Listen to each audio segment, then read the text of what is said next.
By the way, TrueFire are running a 10-week boot camp. So it's a weekly video overview, in-depth video lesson, tiered homework assignments, community feedback, discussion, live Zoom session, and all of this for 10 weeks. Yeah, get involved. That's free, and you know, I'm a fan of the TrueFire stuff anyway. Yeah, the first few minutes of this, I thought, that's not really a Dumble tone that I've ever had in my head. Let's caveat this by saying, first of all, that I've not played a Dumble amplifier. Second of all, I would like to say that I think that ordinarily Lee and Pete sound really, really good, like remarkably good through loads and loads of gear. Like Danish Pete in particular has like really good sounding hands, it seems to me, and a great touch. And also Lee, I think, has a really good touch. Good tone is generally coming along for the ride with the captain.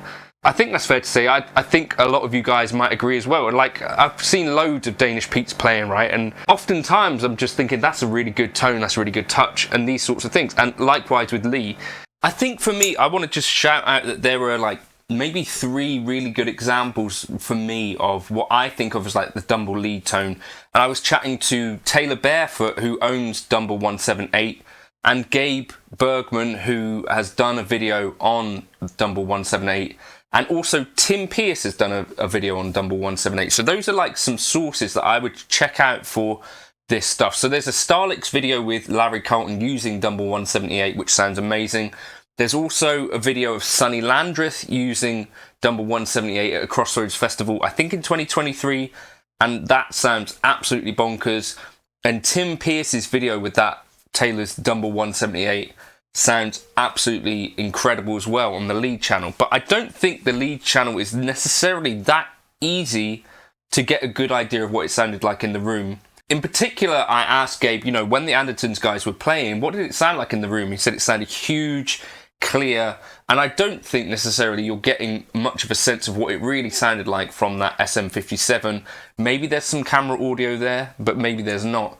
But I don't think you're getting a great idea, is what I'm taking away from chatting to these guys that have Dumbles or were in the room there. I think Studio Rats have a video coming up with the Dumble, so looking forward to seeing that from Paul.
Talking of things that happened at NAMM, I saw that this came up. He posted the Dumble Booth, and there was some, I think this is the first ODS that was made there.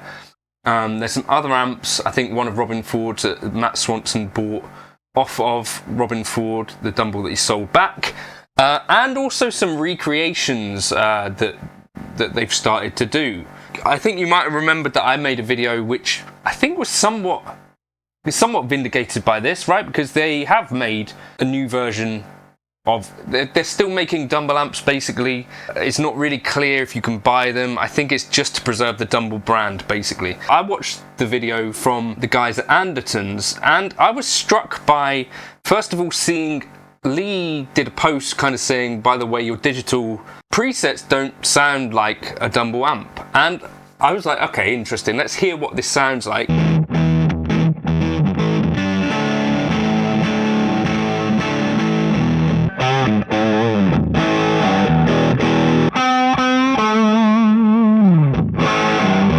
Yeah, the first few minutes of this, I thought, that's not really a Dumble tone that I've ever had in my head. That's not ever really what I've been wanting any of the Dumble clones that I've bought over the years to sound like. And I kind of thought, well, the enigmatic ODS that I heard them demo, I thought actually sounded a bit closer to what I'd want these things to sound like. First of all, I guess it's important to say that the Dumble sound is going to be different for a lot of different people, and there are plenty of clones around, and I've had access to a few of them, right? So I played like a 2-Rock TS1, thanks to Chris from up the road. I played a 2-Rock SSS. I've owned a 2-Rock Classic Reverb Signature. I've owned 3 VHT D50s. I've owned a few Andy Fuchs amps. So I played some of these amps which are, Cherrytone as well, which are, replications of the electronics and stuff that are happening within these amps, right? The thing that I've found in real life with them is that they actually don't necessarily sound, in a bedroom context like this, that close to the idea of what I had. So yes, the clean tones are big, full, warm. I'd say the clean tones is where you can get more of what's going on. But I think a lot of us in our heads think of the more sustaining lead tones, maybe like the Talk to Your Daughter Robin Ford thing, maybe some sort of Larry Carlton thing, maybe Joe Bonamassa, but the Dumble Drive channels, when you hear them in the wild, maybe aren't exactly what you'd expect. And maybe when we've heard them most of the time, they're going through a preamp, maybe they're going through a couple of different mics, and maybe they're, in a massive auditorium, maybe they've been mixed down onto an album. There's all of these other variables that when you actually hear a raw version of what that specific Dumble, I think it's the grey Dumble, and it looks like it's being recorded via the vertical 2x12 cab. Now, there's a couple of other points to note here. So one is that they are miking, it looks like, with a single SM57 directly on the cone of the amp. So that is going to be quite a bright tone already. And an SM57 will add quite a lot of brightness if it is on the cone. And it doesn't seem like there's much in the way of room sound. So that's maybe part of why it might not sound exactly like your ideal Dumble tone. It's also completely dry, doesn't have reverb or delay on it, which when I think of Robin Ford's tone, when I've listened to it and kind of tried to recreate it, there's actually seems to be quite a bit of plate reverb on there. Maybe there's a slapback delay as well.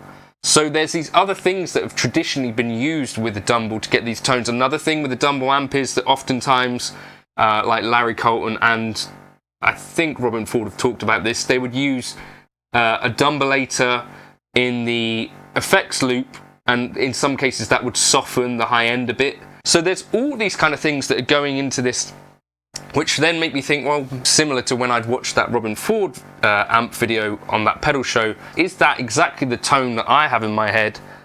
What would I sound like playing through that specific tone? Probably not great either. You can check out as well the amp settings if you zoom in.